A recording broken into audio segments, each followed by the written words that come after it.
안녕하세요. 저는 지극히 평범한 40대 초반의 학원 강사이자 홀로 한 아이를 키우는 싱글맘입니다. 혹시 미꾸라지 한 마리가 온 웅덩이를 흐려놓는다는 말 알고 계시나요? 저는 그 미꾸라지와 미꾸라지의 가족들 때문에 피해를 보고 결국 이혼까지 하게 된 사람이에요. 오늘은 그 얄미운 미꾸라지 가족에 대해 이야기해 보려고 이렇게 직접 사연을 신청하게 됐어요. 결혼 전 남편은 관리를 아주 잘하는 사람이었습니다. 어떤 관리냐면 본인과 본인의 집안에 대해 포장을 아주 잘하는 사람이었죠. 처음에 그 사람에게 들었을 때는 정말 괜찮은 집안이라고 생각했습니다. 시부모 두 분은 가서 직접 뵐 때마다 항상 웃는 얼굴에 저에게 시집와주면 너무 좋을 것 같다며 항상 칭찬을 해주기 바빴어요. 물론 저도 그 사람들의 그런 면만 보고 판단한 건 아니었습니다. 남편은 끊임없이 제게 잘해주었고 당연히 결혼해도 그럴 수 있을 거라고 착각했던 것뿐이죠. 물론 저도 결혼하고 나서도 남편이 저한테 그렇게 헌신적일 거라고 100% 믿지는 않았습니다. 그렇잖아요. 결혼하고 바뀌는 사람이 얼마나 많은데. 그런데 결혼을 하고 보니 상황은 생각보다 복잡했습니다. 남편과 시모는 욕심이 많은 편이었습니다. 결혼 전에는 정말 전혀 몰랐던 부분이었습니다. 제가 가지고 있는 것들도 툭하면 욕심내며 지나가는 말로 우리한테 주면 안 되겠냐는 식으로 말하곤 했습니다. 처음에는 저도 농담을 하시는 거라고 생각했는데 듣다 보면 그게 아니라는 걸 알 수 있어요. 게다가 남편은 음식점을 운영 중이었습니다. 그런데 욕심이 많으니 식당을 운영함에 있어서도 굉장히 실속 봐가며 운영을 하더군요. 장사라는 것이 그렇게 졸라매기만 한다고 더 되는 게 아니잖아요. 제가 장사에 대해서는 잘 모르지만 갈수록 짜게 구는 바람에 단골이고 뭐고 다 떨어져 나간 것 같더라고요. 그렇게 가게 매출은 항상 신통치 않아서 매번 생활에 쪼들리곤 했습니다. 그런데 그 정도는 봐줄 수 있어요. 솔직히 가게야 잘 될 수도 있고 나빠질 수도 있죠. 그리고 남편이 못 벌면 제가 벌어도 되는 일이잖아요. 그래서 의외로 그 부분은 제게 스트레스를 주는 건 아니었어요. 그보다 더 문제였던 건 신우이의 존재 때문이었습니다. 남편과 시댁은 신우가 하는 말이라면 똥으로 매주를 쓴다 해도 믿을 정도로 이상하게 맹신하더군요. 처음에는 이상하게 생각했습니다. 왜 이렇게 신우에 대한 말을 다 믿을까? 하고요. 신우는 어릴 때 도둑이 든 걸 발견해서 집을 구해준 적이 있었다고 하더라고요. 그리고 그 뒤로 집안 사람 모두 신우 말을 잘 듣는다고 하더라고요. 뭐 이해할 수 있는 일이긴 했습니다. 그런데 문제는 그런 신우가 결혼 후 저를 탐탁치 않게 생각한다는 거였어요. 결혼 전에는 새언니랑 친하게 지내는 게 좋을 것 같다며 과하게 친한 척하더니 1년 만에 제게 반감을 표했어요. 처음에는 왜 저를 저렇게 싫어하나 싶었는데 나중에 알게 됐어요. 신우 생일에 자기가 원하는 선물이 있었는데 제가 그때 남편 벌이가 시원찮아 10만 원짜리 선물을 줬거든요. 솔직히 잘 버는 것도 아닌데 그 정도 금액을 신우 선물로 쓰는 것도 좀 버거웠는데 신우는 자기에게 그런 약소한 선물을 준 게 엄청 싫었나 보더라고요. 그걸 알고 나니 저도 신우에게 정이 안 붙더라고요. 게다가 신우가 저에게 가장 많이 했던 말이 있는데 그게 정말 짜증났거든요. 올케 언니는 정말 시집 잘 온 거예요. 솔직히 좋은 대학 나온 것도 아니고 그렇다고 얼굴이 예쁘거나 몸매가 좋은 것도 아니고 눈치도 없는 데다 친정이 빵빵한 것도 아니고 어느 집에서 언니를 받아주겠어요. 안 그래요? 모두가 있는 곳에서 이딴 말을 하는 신우와 그걸 듣고도 별말 없는 남편과 시모를 보며 저는 매번 속으로 욕만 했어요. 신우는 저보다 더 안 좋은 대학을 나왔는데도 그리 이야기하는 걸 보니 그냥 어이가 없었어요. 게다가 시댁 식구들도 마찬가지였어요. 어떻게 가족으로 들어온 아내이자 며느리에게 막말을 하는데도 말릴 생각을 하지도 않는지.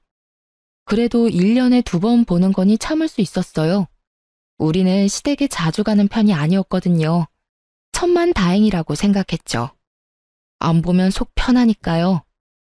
그런데 가정 내에서 그렇게 경고하던 시댁에서의 신우 입지가 떨어진 일이 생기게 됐죠.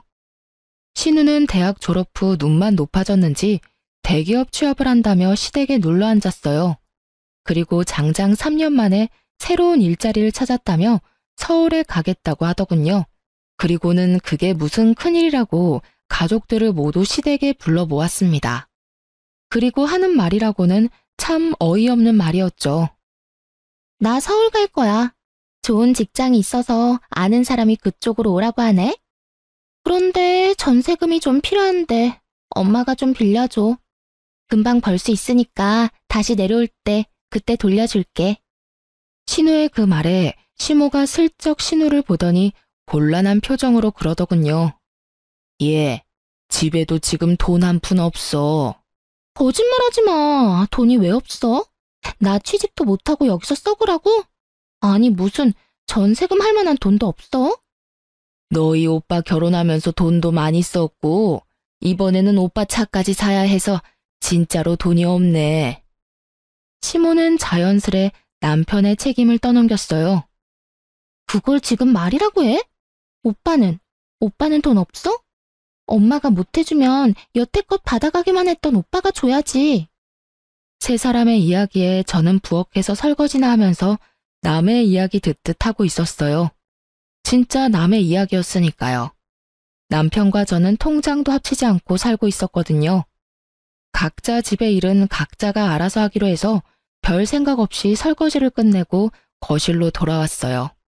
그랬는데 남편이 제게 이렇게 묻더군요. 당신 돈 좀 있지 않아? 얼마 전에 장인어른한테 돈 받기로 한 거 있잖아. 남편이 뜬금없이 꺼낸 건 친정아버지가 제게 주기로 한 학원 개원 준비자금이었어요. 결혼 후 애가 생기면서 일을 그만뒀고 경력 단절을 경험하던 저를 보다 못한 아버지가 학원을 개원할 수 있는 돈을 지원해주기로 한 거였거든요. 그리고 중요한 건 아직 받지도 않은 돈이었던 거예요. 저는 기분이 퍽 나빠졌어요. 그 돈이 무슨 돈인지도 알고 있었으면서 달라고 하다니. 저는 남편에게 단호하게 말했어요. 그 돈은 안 돼. 아버지가 아직 주신 것도 아니고 그걸 아가씨 전세금이라니. 당신은 그 돈이 어떤 돈인지 알고 있으면서 어떻게 그걸 달라고 해? 잘 알지. 그치만 우리만 잘 살자고 하는 것도 그렇잖아. 어려울 땐 가족끼리 돕고 사는 거고. 자, 욕심은 그만 부리고. 그게 욕심이야? 우리 아버지가 나 개원하라고 준 돈을 왜 그렇게 써야 해? 그리고 그 돈 내 돈이 아니야. 그럼 부모님한테 물어봐야 하는 게 맞고 아버지가 그 돈으로 아가씨 전세자금 준다고 하면 줄 것 같아? 그러니까 장인어른한테는 당신이 쓴다고 하고 빌리면 되지. 뭐? 나더러 거짓말까지 하라는 거야? 거짓말이라기보다 선의의 거짓말이라고 생각해. 당신은 가만 보면 욕심이 많더라. 왜 그렇게 악착같이 하나도 안 뺏기려고 하는 건데? 솔직히 내 동생이 남도 아니잖아. 누가 욕심이 많아. 솔직히 우리 집 힘들 때 당신이 도와준 적 있어? 처가댁은 잘 살잖아. 뭘 또 도와주고 말고 해. 저번에 우리 부모님 강릉까지 친척 돌잔치 갈 때 차 운전 좀 해달라는 건 안 해줬잖아. 당신 쉬는 날이었는데도. 욕심은 당신이야말로 부리고 있는 거지. 우리는 적어도 당신한테 돈 달라고 한 적 한 번도 없어. 우리가 모은 돈이면 나도 당신한테도 권리가 있으니까 빌려줘도 상관없다고 생각해. 하지만 우리가 모은 돈도 아니고 우리 아버지 돈이야. 그 돈을 어떻게 나한테 그런 식으로 쓰라고 말할 수가 있어? 아, 그럼 어떡하라고. 동생이 필요하다는데 그런 것도 못 해줘? 내가 오빠인데. 오빠면 오빠답게 도와주면 되지. 어차피 이번에 새로 차 사기로 하고 어머님한테 돈 받은 거 있지? 그거랑 당신이 차 사려고 모아놓은 돈 아가씨한테 줘. 그럼 되겠네. 아니, 그 돈은 내 사업 미천이고 일할 때 필요한 차라서 사는 건데. 그럼 우리 아버지가 주신 학원 개업 준비자금은 내가 놀려고 받는 거니? 나도 그건 내 밥줄이야. 솔직히 당신은 차 없어도 일할 수 있잖아. 그러면 당연히 동생을 위해서 당신이 양보해야 되는 거 아니야? 내가 아니라. 아, 정말 당신 진짜. 진짜 뭐, 내가 틀린 말 했어? 너한테 돈 있으니까 그 돈으로 아가씨 도우라는 게 뭐 그리 큰 잘못이야? 알았어. 내가 주면 되잖아. 결국 그렇게 남편은 자신의 새 차를 포기하고 신우에게 전세금 할 돈을 빌려줬습니다. 매달 돈을 갚는다는 조건으로 말이죠. 그런데 서울에 가서 일을 하겠다는 신우가 몇 달 만에 집으로 돌아왔더군요. 저는 잠깐 놀러 온 건 줄 알았는데 일주일 넘게 있는 걸 보니까 놀러 온 건 아닌 것 같았습니다. 그래서 슬슬 남편에게 물었어요. 아가씨 요즘 시댁에 자주 있는 것 같은데 휴가래? 아니야, 그런 거. 남편 목소리는 너무 좋지 않았어요. 기분 나쁜 표정을 보니 뭔가 있다 싶었죠. 그래서 남편에게 더 물어봤습니다. 그럼 일하러 간 사람이 왜 여기로 와? 일 그만뒀대? 사직? 아, 어디 가서 말하는 것도 쪽팔리긴 한데 다단계였단다, 다단계. 같이 데리고 간 친구가 등 쳐먹고 날랐대. 그래? 안 됐다. 그래도 전세금 다시 받으면 그래도 당신 차는 살 수 있겠네. 그걸로 마음 풀어. 제가 한 말에 남편이 인상을 더 구겼어요. 아, 전세금에도 뭔가 문제가 있구나 하는 걸 바로 느꼈습니다. 그 기집애가 매달 갚겠다면서 빌려가 놓고는 딱 한 달 갚고는 그 뒤로는 안 갚더라고. 이번에 내려왔을 때 완전 빈털터리로 와서 물어봤더니 전세금도 모조리 빼서 다단계에 다 집어넣으셨답니다. 아, 내가 어이가 없어서. 그 돈이 어떤 돈인데. 내가 악착같이 모아서 새 차 사려고 그렇게 아등바등 모은 돈인데 그걸 싹 다 날렸대. 그 이야기를 듣는데 어찌나 웃기던지. 저는 웃음을 참느라 허벅지를 꼬집어야 할 정도였습니다. 솔직히 전세금을 날린 건 너무 아까웠어요. 하지만 그 돈으로 차를 산다는 것도 저는 너무 아깝다고 생각을 했었거든요.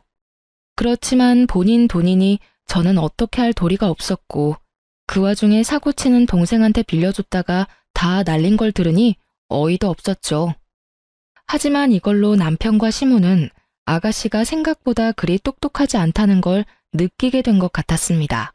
당연하죠. 그 큰 돈을 빌려줬다가 싹 다 말아먹었는데 아가씨에 대한 신뢰가 남아있을 리가 없잖아요. 저는 그 아까운 돈으로 남편이 좋은 경험했다고 생각했어요. 믿을 수 있는 사람과 믿을 수 없는 사람을 빨리 구분하는 건 더 큰 문제를 예방할 수 있는 좋은 예방접종이 될 테니까요. 남편이 믿던 도끼에 발등 찍히던 때 저는 개원한 학원에서의 일이 잘 풀려 돈도 잘 벌고 있었기에 남편의 괴로움이 눈에 들어오지 않았어요. 많이 바빴거든요. 신우는 시댁에 들어와 들러붙었습니다. 일도 하지 않고 부모 돈만 축내는 신우를 보다 못한 시부가 신우에게 일자리를 주선해줬어요. 시부 친구분이 하시는 중소기업에 취직을 하게 됐죠. 거기 취직하면서도 잔소리는 어찌나 많은지 너무 작은 회사다, 돈이 적다, 난리도 아니었어요. 그렇지만 오빠 돈까지 다 날려먹고 집에 붙어있는 상황이니 어쩔 수 없이 취직한 거죠. 오빠가 나서서 날려먹은 돈 빨리 일해서 갚으라고 하니 불평불만이 쑥 들어가 버렸거든요. 그렇게 집안이 좀 안정된 줄 알았는데 의외의 일로 그 평화가 깨졌어요. 제 SNS 때문에요. 하루는 신우가 아주 호들갑을 떨며 제게 말을 붙여오더군요. 올케 언니 SNS 보다가 정말 괜찮은 남자 봤는데 혹시 이 사람 결혼했어요? 신우가 콕 집어 보여준 남자는 저의 어린 시절 소꿉친구였어요. 어릴 때 같은 아파트에서 자란 친구로 저희 친정엄마와 그 친구 엄마가 친한 사이였거든요. 계모임도 여전히 하고 있기도 하고 일단 집이 가까워요.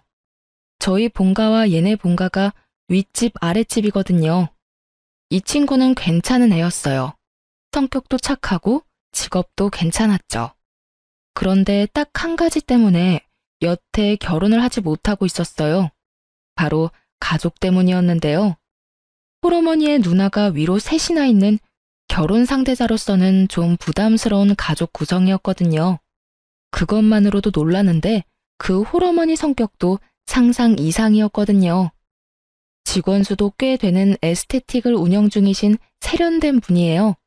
그렇지만 친구인 우리들에게도 깐깐하게 구시는데 여자친구라고 하면 용모단정, 품행방정, 순종적인 여자가 아니면 눈에 들어오지도 않는 모양이더라고요. 저희 엄마가 이야기한 적 있었거든요. 저러다 아들 노총각 되어봐야 정신 차릴 거라고. 신우를 소개시켜주면 분명히 신우가 피볼 것 같다는 생각에 저는 일단 난색을 표했습니다. 아가씨, 이 친구는 안 될 것 같으니 다른 사람을 찾아보는 게 어떨까요? 그리고 원래 가족끼리 선자리 봐주고 그러면 나중에 말이 많아서. 에이, 그러지 말고 한 번만 소개시켜줘 봐요. 혹시라도 좋게 풀리면 엄마가 뭐라도 해주겠죠. 안 해줄걸요 하고 속으로 생각하며 저는 싱긋 웃었어요. 제 거부의 의사를 읽었는지 신우가 시모에게 쪼르르 달려가 이르더군요. 엄마, 올케 언니한테 남자 소개해달랬더니 안 된대. 엄마가 좀 어떻게 해줘봐. 시모는 제게 그 남자가 뭐 하는 사람인지 학력은 어떤지 꼬치꼬치 캐묻더라고요. 어머님, 이 친구는 아가씨가 좋아하는 유명 대학 나온 것도 아니고 집도 잘 사는 거 아니에요. 아니, 그럼 너는 우리 딸이 뭐가 모자라서 그런 남자 소개도 못 받게 하는 거야? 너 설마 우리 딸 무시해서 그런 행동하는 거니? 그런 거 아니고 아가씨가 항상 저한테 말하던 거 있잖아요. 이 친구도 대학도 좋은 곳 나온 것도 아니고 시댁이 빵빵한 것도 아닌데 혹시 소개시켜줬다가 아가씨한테 욕 얻어먹을까 봐 그래요. 항상 제가 그렇다면서 욕하셨잖아요. 제 말에 신우가 어색한 표정으로 눈치를 보며 중얼거리더군요. 내가 언제 그런 말 했다고. 항상 그렇게 말해서 저는 아가씨한테 아무나 소개해주는 건 좀 꺼려져서요. 욕먹는 건 저만 먹으면 되지 굳이 친구 욕 듣게 만드는 것도 좀. 대놓고 신우의 행동을 꼬집어 반박하는 제 말에 시모가 버럭하더군요. 그런 소리를 뭐하러 가슴에 묻어놔? 그냥 철 모르는 애가 아무 말이나 짓거린 걸 가지고. 그걸 막아야 하는 게 어른의 할 일이라고 말해주려다 참았어요. 신우는 그 뒤로 쫓아다니며 제게 친구를 소개해달라며 난리더군요. 그쯤 되니 남편이 나섰습니다. 그냥 소개 좀 해줘. 뭘 그렇게 비싸게 굴어?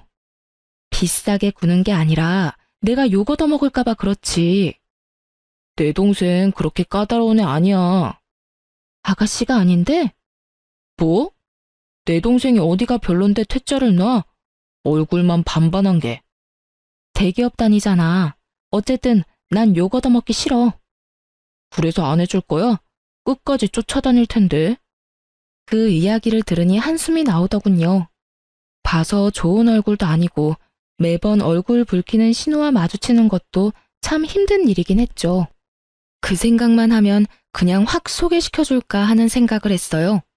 혹시라도 잘 되면 신우가 저한테 앞으로는 그런 안하무인인 태도를 취하지 못할 테니까요.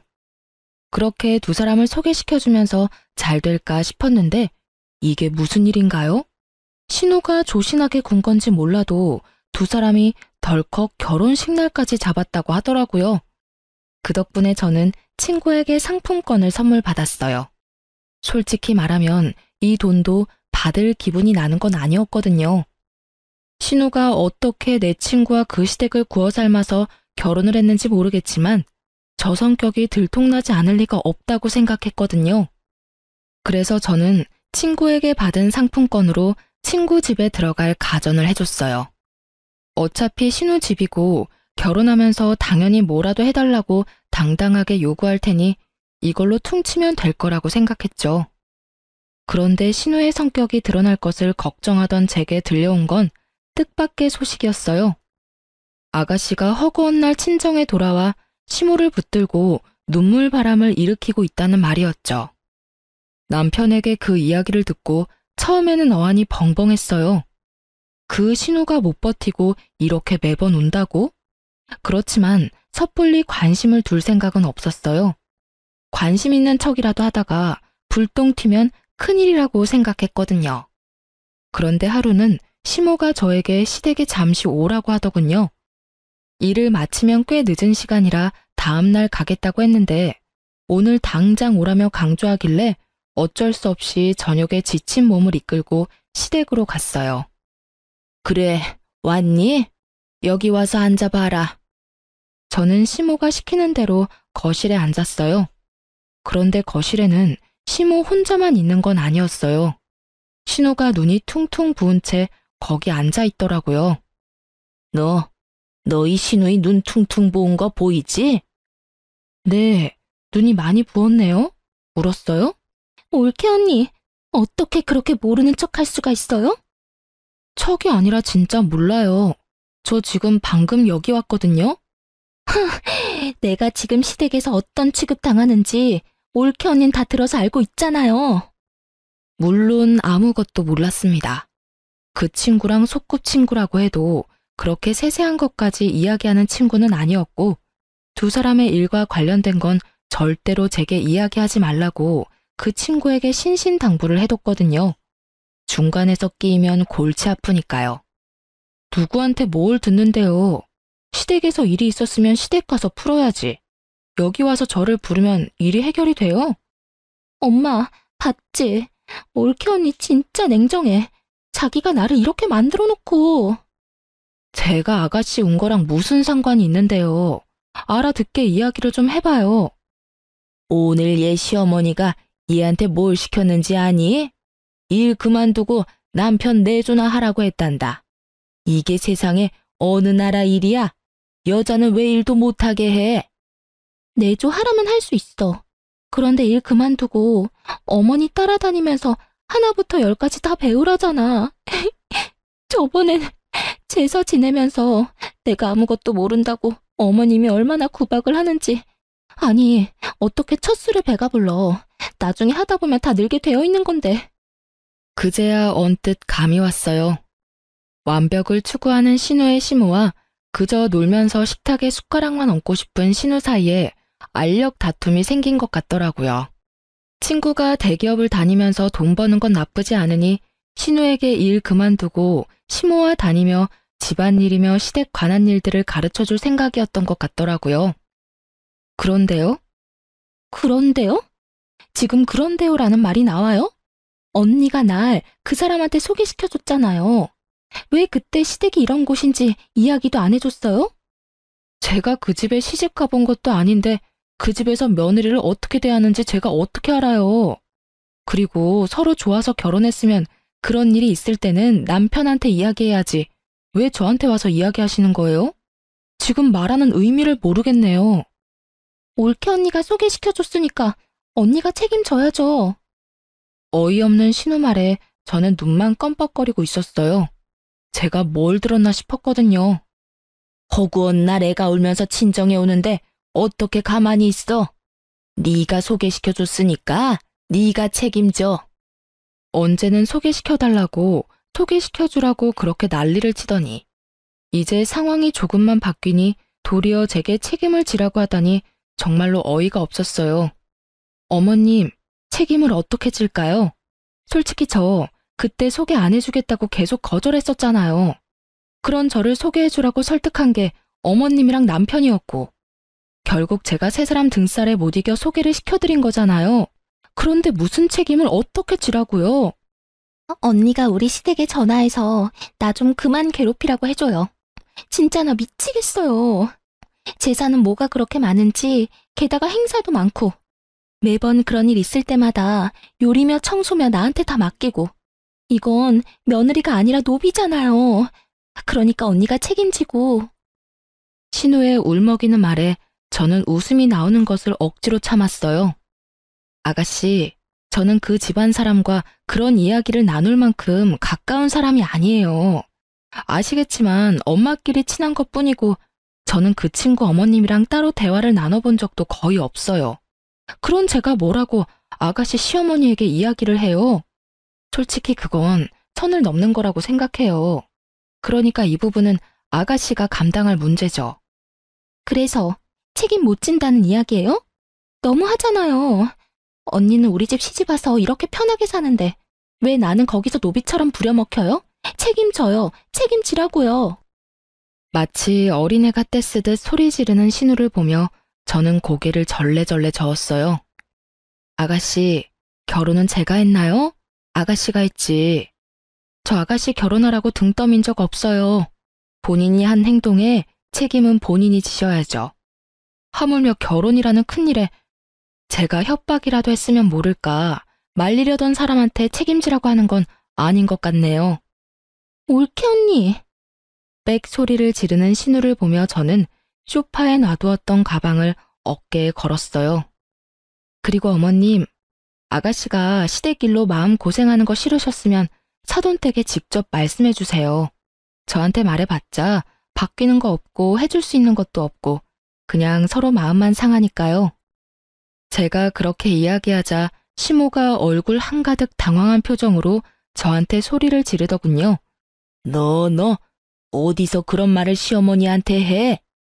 그럼 어머님이 저한테 그 일을 책임지라고 한 건 상식적으로 맞는 말이긴 해요. 결혼을 내가 하라고 등 떠민 것도 아닌데 바쁜 와중에 이리저리 휘둘리며 시댁까지 불려온 제 생각은 안 해보셨죠? 아니, 뭔 놈의 시댁이 매번 이딴 식이야? 내가 한 일도 아닌데 책임을 지라니. 결국 최대한 참고 넘기려던 저도 빵 터지고 말았고 그때 시댁 현관문이 열리며 남편이 들어왔어요.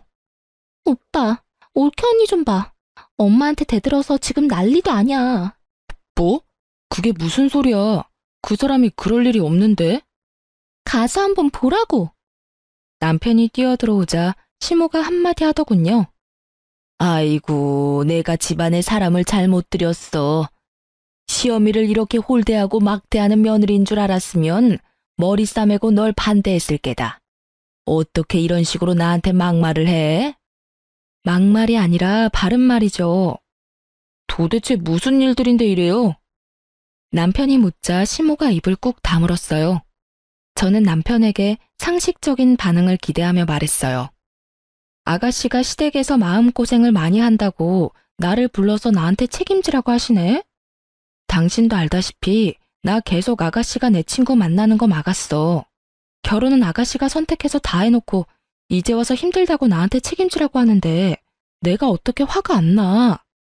그런 것 때문에 화난 거였어? 그럼 그냥 잘 타이르면 될 일이지. 왜 엄마랑 이렇게 드자비질을 해? 나도 처음에는 좋게 이야기했지. 꾹꾹 참았다고.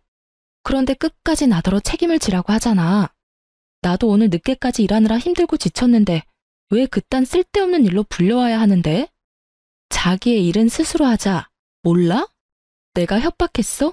등 떠밀었어? 하지 말라는 거 해놓고 결국은 남 탓. 시어머니도 시어머니지만 신우도 그래. 어떻게 나한테 책임 전가를 하려고. 오빠, 이거 봐. 우리 집에 아주 이빨을 드러내잖아. 푸념 정도는 할 수 있잖아. 그걸 못 참고 엄마랑 나한테 화를 내고. 그게 푸념이에요?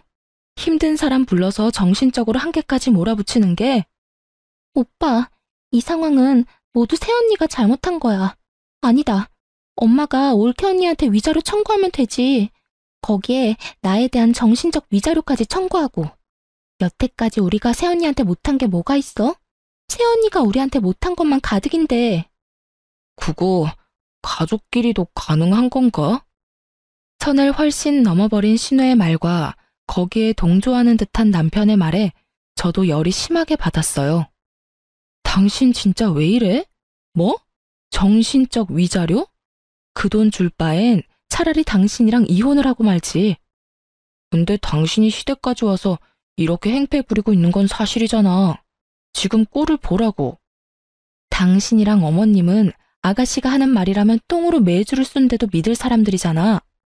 거기다가 지금 이 상황에서 누가 봐도 피해자는 나라고. 나는 아무것도 모르고 일하다가 어머님한테 불려서 여기까지 와서 이런 소리 듣고 있는 거라고. 근데 왜 내가 정신적 위자료를 줘야 하는데? 내가 받았으면 받았지. 정말 당신 나하고 이혼하고 싶어서 그래? 참다 못한 저는 강력한 한 방을 날렸습니다. 솔직히 말해서 이게 이혼까지 갈 상황은 아니라고 생각은 했어요.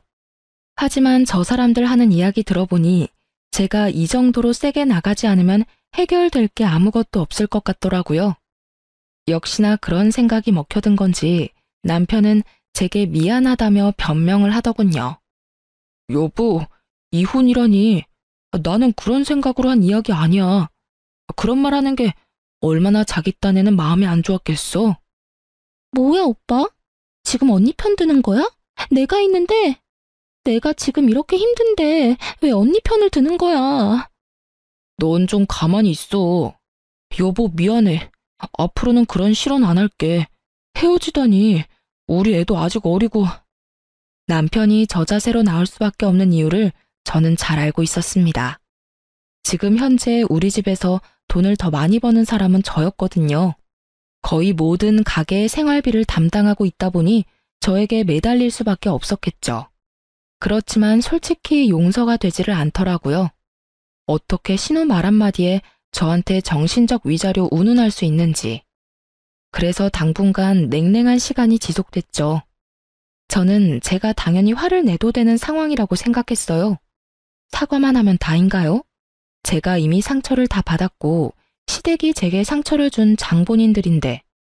그런데 며칠 뒤에 청천벽력 같은 말을 남편이 제게 하더군요.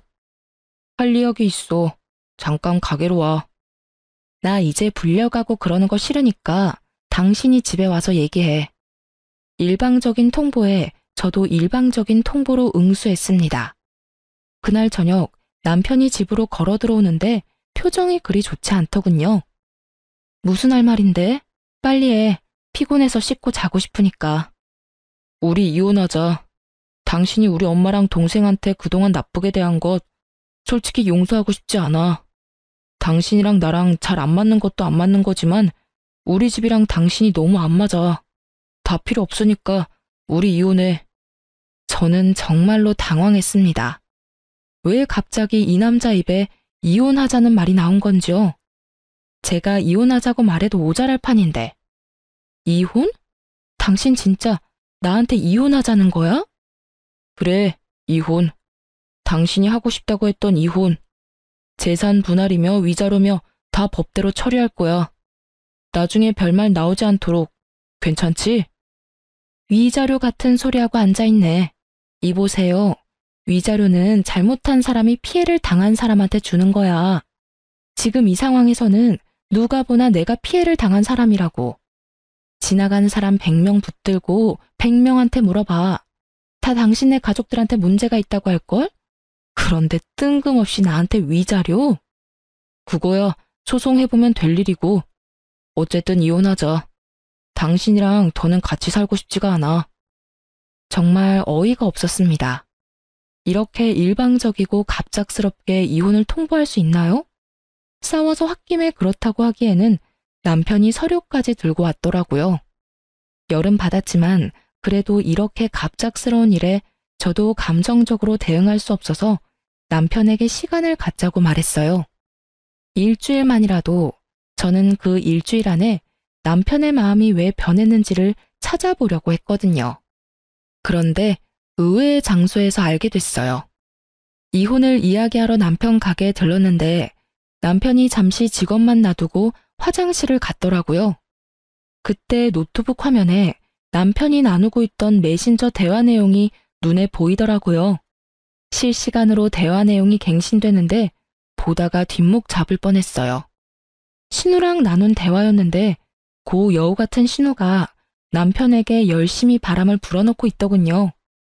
내가 알아보니까 혼인 후에 마련한 재산은 재산 분할에 들어간대. 내가 저번에 말했잖아. 언니가 개원한 학원도 재산 분할 들어간다고. 그러면 못해도 오빠가 돈 더 많이 받지 않겠어? 게다가 언니가 우리 집에서 못되게 굴던 거 증거 찾아서 위자료 소송해도 되고. 어딜 보나 오빠한테는 이득이지. 갑자기 이혼하자는 건 결국 돈 때문이었어요. 그러면서 재산 분할 나오면 꼭 너한테도 떼어줄 테니 걱정 말라는 남편놈 대답까지 다 봤어요. 그걸 보고 나니 남편과 대화를 하려고 기다릴 필요가 없더군요. 나가려던 그때 남편놈이 들어오더군요. 순식간에 꼴 보기 싫어지더군요. 무슨 이야기 하러 왔어? 나 설득하려는 거면 이혼하자. 당신이 이렇게 이혼하자는데 내가 매달릴 필요가 없지.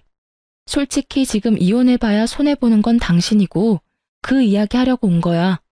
그럼 이혼 서류 내놔. 내가 지금 당장 작성해서 줄 테니까. 정말? 제가 이혼을 해주겠다고 하니 남편 놈이 갑자기 당황하더라고요. 왜? 내가 안 해줄 것 같았어? 해줄게 하면 되지. 뭐가 문제야? 나중에 딴 말하기 없기야. 그리고 진짜로 법대로 다 나누기로 하는 거 알지? 안다니까. 걱정하지 마. 저는 남편 놈의 얄팍한 수에 코웃음을 치며 이혼을 하기로 했어요. 그리고 이혼은 소송으로 진행됐습니다. 저도 변호사를 찾아갔죠. 그리고 이혼 판결이 났는데 남편이 제게 위자료를 지급하고 재산 분할도 제가 원하는 것만큼 나왔더라고요. 그런데 판결 이후 남편 놈에게서 전화가 왔어요. 받지 않으려니 제 학원까지 쳐들어왔더군요. 결국 밖으로 데려나가서 이야기를 했어요. 전 남편은 지나치게 흥분한 상태였어요. 당신 중간에 무슨 짓 했어?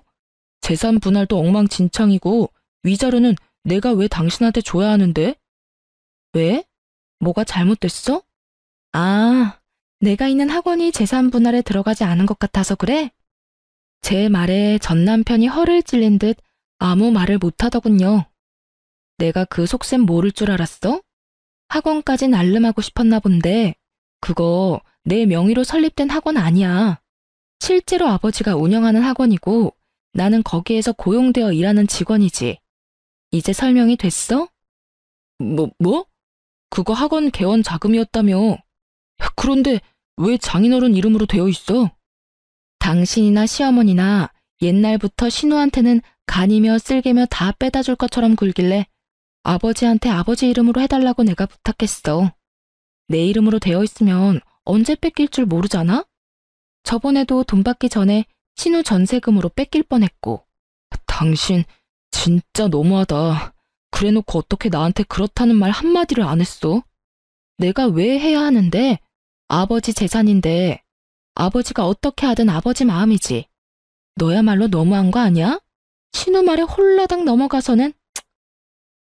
여보, 미안해. 이거 없던 일로 하면 안 될까?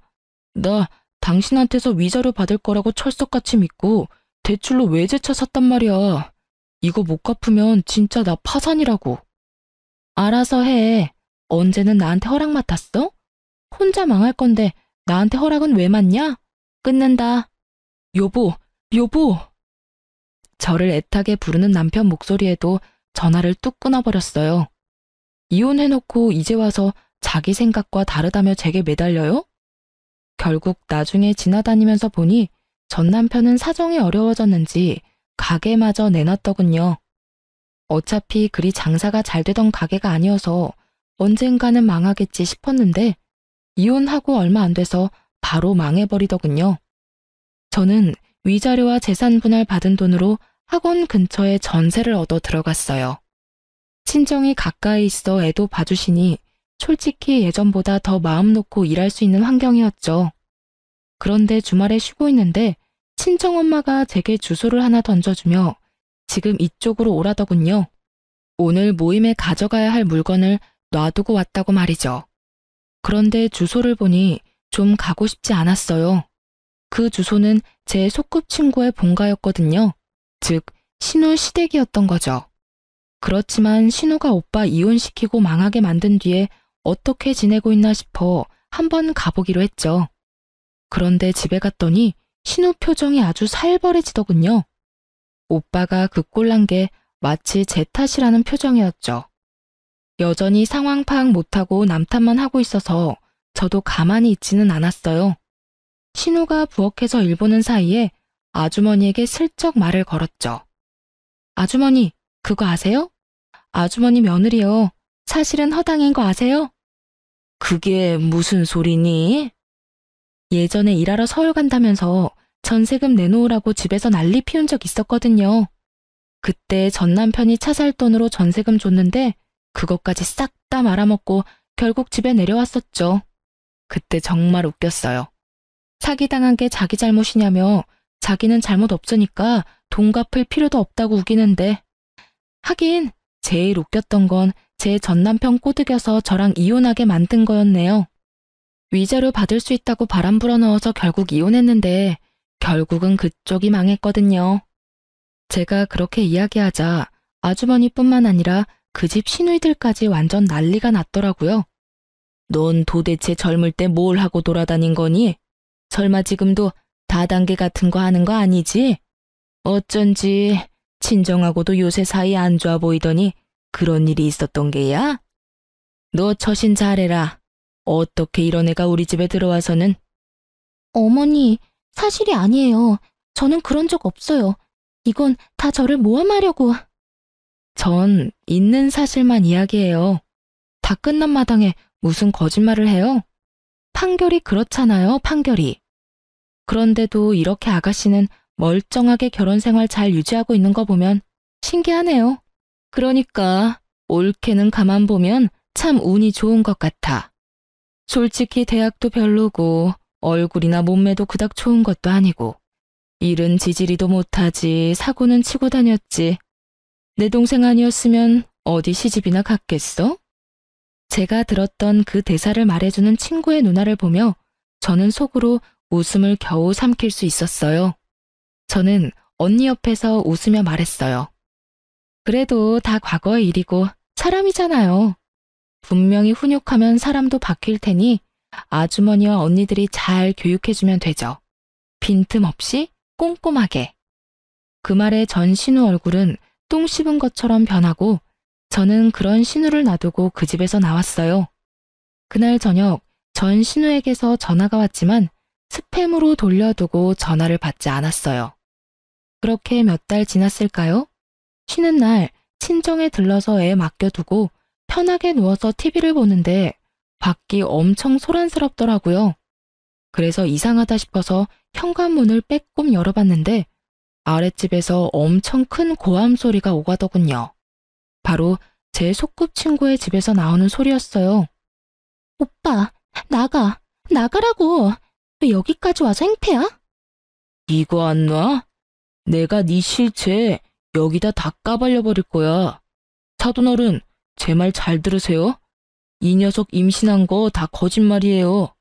시댁에 임신했다고 하면 자기한테 잘해줄 거라고 생각하고 거짓말한 거예요. 오빠 미쳤어? 저리 꺼지라고. 제발, 부탁이야. 네 부탁 이제 들어줄 일 없으니까 너나 꺼져. 내가 지금 여기서 왜 이러고 있는데? 네가 나한테 바람 넣어서 결국 와이프랑 이혼하고 가게까지 팔아먹고 배달일 하는 게 고작이야. 그런데 너는 책임질 생각은 전혀 없이 나한테 뭐? 오빠 인생이니까 오빠가 책임져? 내가 오늘 네 인생 끝장을 보게 해줄게. 사돈어른!